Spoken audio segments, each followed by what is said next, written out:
नागे रोहितास कुंवर की अंगुली डस गया रेशम में करो नागे रोहितास कुंवर की अंगुली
बगिया के अंदर पड़ा पड़ा विलाप कर रहा है और क्या कहता है, पूजा के हित आया यहाँ मैं फूल लेने के लिए, कैसे प्रभु पूजा करूं नाग ने डस लिए। तुम तो दयालु हो प्रभु, इतनी दया की कर नजर, कोई मेरी माता से जा बस कर देवे इतनी खबर। कहने लगा कि कोई सुनता हो तो मेरी माता को बस थोड़ी सी खबर सुना देना क्या। अरे कोई मेरी माता को जाकर इतनी खबर सुना देना, कोई मेरी माता को जाकर इतनी खबर सुना देना, कोई मेरी माता को जाकर इतनी खबर सुना देना, कोई मेरी माता को जाकर इतनी खबर सुना देना। कोई दास डस लियो नाग ने ऐसे जाकर कह देना, कोई दास डस लियो नाग में ऐसे जाकर कह देना, कोई दास डस लियो नाग ने ऐसे जाकर कह देना, कोई दास डस लियो नाग में ऐसे जाकर कह देना।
रोहितास पड़ा पड़ा विलाप कर रहा है, सुनने वाला कोई नहीं था और विचार करता कि हमने संसार में जन्म लिया है माता पिता की सेवा करने के लिए, लेकिन ये विधाता की विचित्र लीला है, हम वो भी ना कर सके क्या। सेवा पिता और मात की वो भी नाम कर सके,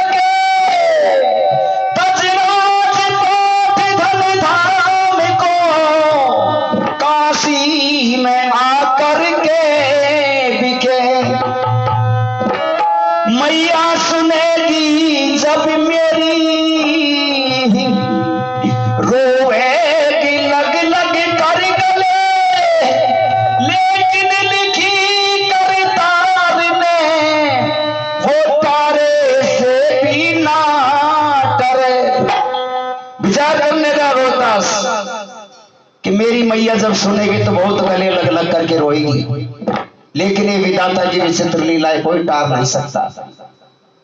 सुनने वाला कोई नहीं था, वो ही मुनि विश्वामित्र जी।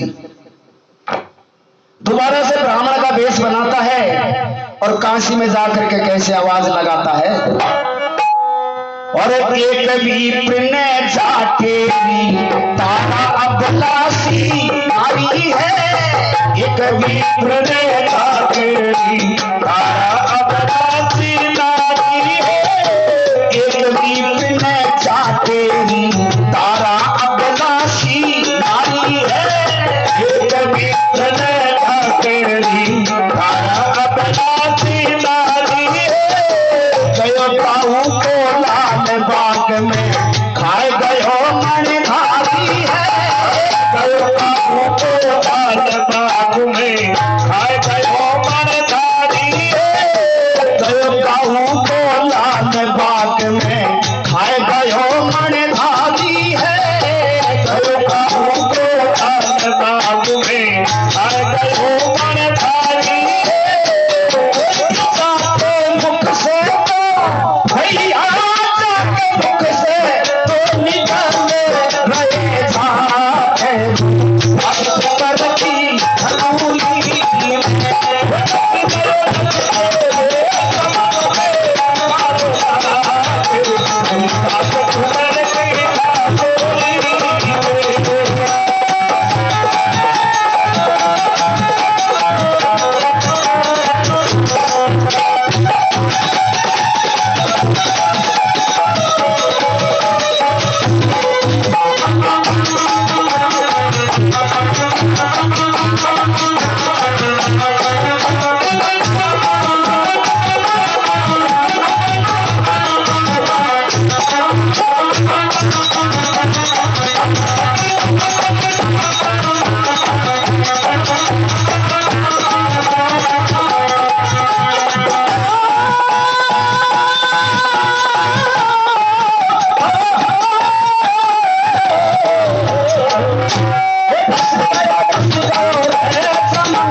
रोहितास ऐसे विलाप कर रहा है। मुनि विश्वामित्र जी काशी में जाकर के आवाज लगाता है, ब्राह्मण का वेश बना करके कहने लगा कि किसी का पुत्र बगिया में गया है फूल लेने के लिए, और वहां पर नाग ने डस लिया, वो रो रहा है, चिल्ला रहा है। इतनी बात को जब रानी तारावती सुनती है, विचार करती है कि बगिया में मेरा पुत्र रोहित गया फूल लेने के लिए। देखिए रोती बिलखती रानी तारावती अपने पुत्र के पास में जाती है, और क्या होता है, ये रोती बिलखती छाती पीटती, ये तारा निज सुत ढिंग गई, बोलियो मेरे लाल तुझको नींद कैसे आ गई। रोहित बोला माता मेरी, अब आखिर कर ले प्यार है, मुख चूम ले कुछ तार ले, सब विधि रूठा करदार है। रानी कहने लगी रे बेटा तुझे क्या हुआ? रोहितास कहने लगा बस मां आखिरी प्रणाम कर ले, मैं जा रहा हूं। इतना कह करके रोहित स्वर्ग को सिधार जाता है। अब देखिए रानी तारावती रोती बिलखती अपने पुत्र की लाश को लेकर के कहां जाती है, क्या होता है, और तारावती ले उठा लाश को शमशानों में आई है, तारावती ले उठा लाश को शमशानों में आई है, तारावती ले उठा लाश को शमशान संसारों में आई है, उतारा खिले उठाना सीखो, संसारों में आई है। कैसे क्रिया करो लाल मेरे पास ना कोई पाई है, ओ कैसे क्रिया करो लाल मेरे पास ना कोई पाई है। कैसे क्रिया करो लाल मेरे पास ना कोई पाई है, कैसे क्रिया करो लाल मेरे पास ना कोई पाई है। लिख दिया लिख दिया विधाता न खोटे भागे, अब उम्र की अधूरी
रानी तारावती रोती बिलखती अपने पुत्र की लाश को लेकर के मरघट की ओर चल देती है। लेकिन मरघट में पहरा कौन दे रहा था? राजा हरिश्चंद्र, रानी तारावती का पति, रोहित का पिता, जो कालू का नौकर था, वो अपना वचन निभा रहा था। रानी तारावती को मरघट में जाने से रोकता है। क्या होता है? ये कालू का आज्ञाकारी नपे नौकर था मुर्दा घाटी का, पीछे तो सुत गति दियो, पहले दे तू कर का टका, कि अपने सुत को बाद में दफनाना, पहले मुझे मरघट का करते। इतनी बात को सुनकर के रानी तारावती और भी दुखी हो जाती है और क्या कहने लगी राजा हरिश्चंद्र से। रानी बोली, राजा मेरे ये तो है बेटा आपका, हमें बिक चुके तुम्हें बिक चुके, रिश्ता क्या बेटे? कि नहीं रानी, हम भी बिक चुके तुम भी बिक चुके, बाप बेटे का कोई रिश्ता नहीं है, कर तो आपको देना ही होगा। क्या कहता है राजा हरिश्चंद्र कि ये संसार में कोई किसी का नहीं है, ये संसार मिथ्या है। रानी क्या कहने लगा?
है कौन किसी की नारी, कौन किसी का बेटा बेटी, झूठी दुनिया सारी।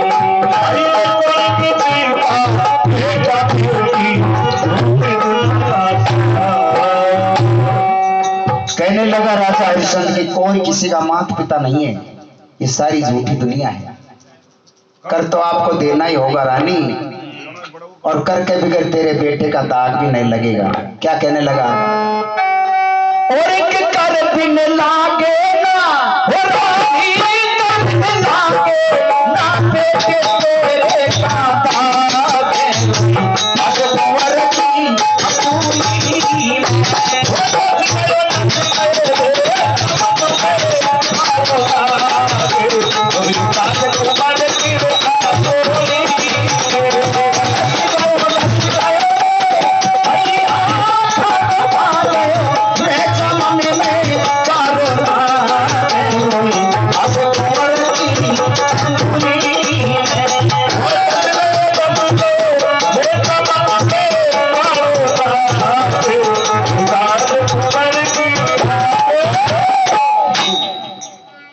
रानी तारावती कहने लगी, महाराज हम परदेश में हैं, किसी को जानते भी नहीं है, कहां से कर उगा के लाए, आपका कर कैसे चुकाएं? क्या कहने लगी रानी तारावती? ये पुत्र सहित राजा हमें बेचा है काशी लाई कर, मैं किसे जानूं यहाँ जो लाऊं कर्ज उगाए कर। कि महाराज हम परदेश में किसको जानते हैं, किससे कर उगा कर लाए। लेकिन राजा हरिश्चंद्र कहता है कि रानी घबराओ मत, मैं तुमको एक उपाय बताता हूं, क्योंकि तुमने भी मुझको बताई थी कहां पर, जब हम और तुम गंगा घाट पर पानी लेने के लिए गए थे। मैं मैत्र की नौकरी करता था, उसका अन्न नहीं खाता था, मांग के खाता था। जो भी कभी कभी मिलता है, नहीं तो कोई भिखारी आ जाता है, कभी कोई कुत्ता आ जाता है, उसको डाल देता। इसलिए मैं दुबला हो गया, मेरा घड़ा नहीं उठता है मुझसे, मेरा घड़ा उछवा दो। आपने कहा महाराज मैं पंडित का नौकरी करती हूँ, आपका घड़ा के हाथ नहीं लगाऊंगा, मैं मेरा वचन निभा रही हूँ। आपको एक उपाय बताती हूँ। क्या क्या राजा हरिश्चंद्र कहता है, क्या रानी तारावती सुनिए।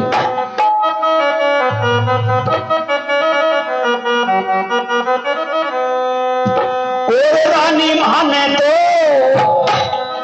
वो रानी माने तो पूछा दे जल मटकी, गंगा घाट पे मुसीबत देखी। वो रानी माने तो पूछा दे जल मटकी, गंगा घाट पे मुसीबत देखी। रानी माने तो पूछा दे जल मटकी, गंगा घाट पे मुसीबत देखी। घाट पे मुसीबत अटकी, गंगा घाट पे मुसीबत अटकी।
दिना से अन्न न खायो जासे तन सुखायो 7 दिना से खायो जासे तन सुखायो 7 दिना से अन्न न खायो जासे तन सुखायो 7 दिना से अन्न न खायो जासे तन सुखायो 7 दिना से अन्न न खायो जासे तन सुखायो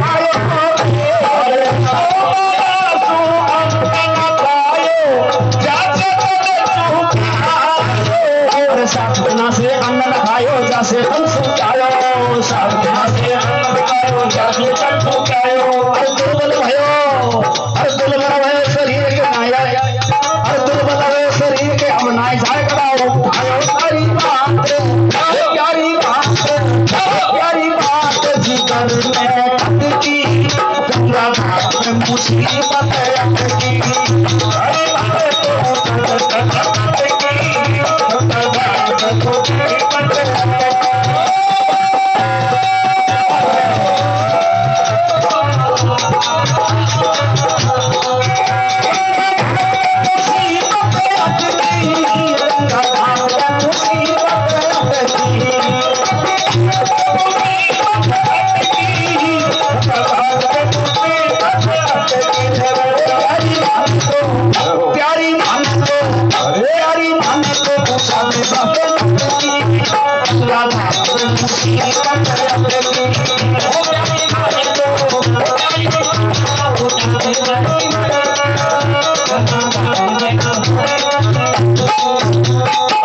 उपाय बताओ पिया मत मन में घबराओ एक उपाय बताओ पिया मत मन में घबराओ अरे एक उपाय बताओ पिया मत मन में घबराओ एक उपाय बताओ पिया मत मन में घबराओ अरे एक उपाय बताओ पिया मत मन में घबराओ एक उपाय बताओ स्वामी मत मन में घबराओ एक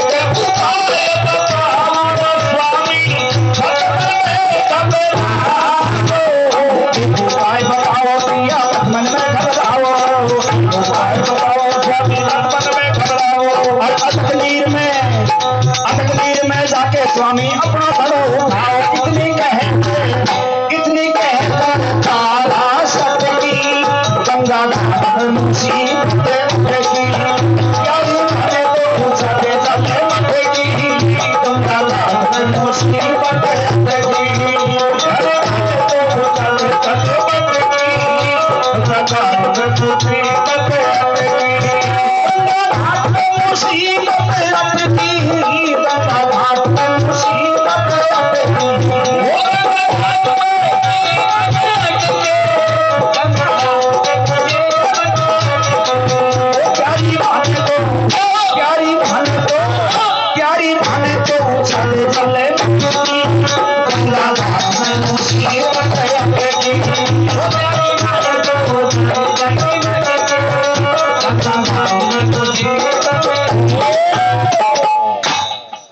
राजा हरिश्चंद्र कहने लगा कि रानी मैंने जब घड़ा उछाने के कही तो आपने मुझको एक उपाय बताई थी कि स्वामी आप जल में प्रवेश हो जाइए और थोड़ा सा उठा लो घड़ा आपके सिर पर आ जाएगा। हमने वैसा ही किया।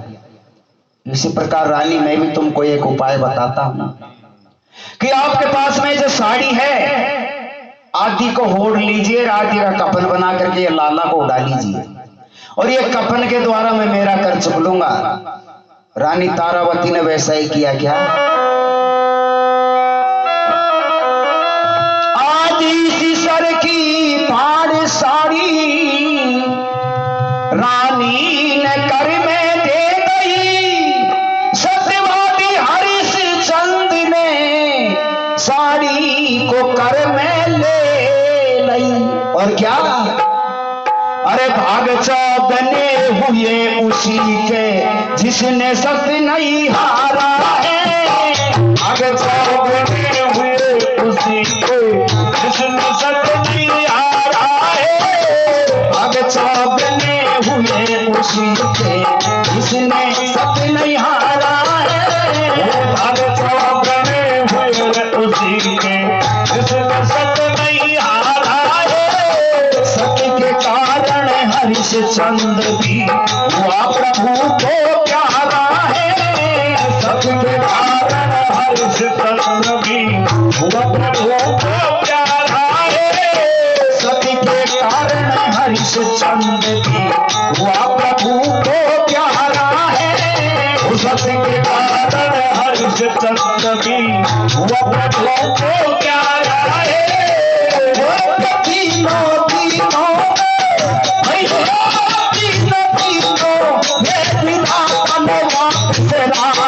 राज रोई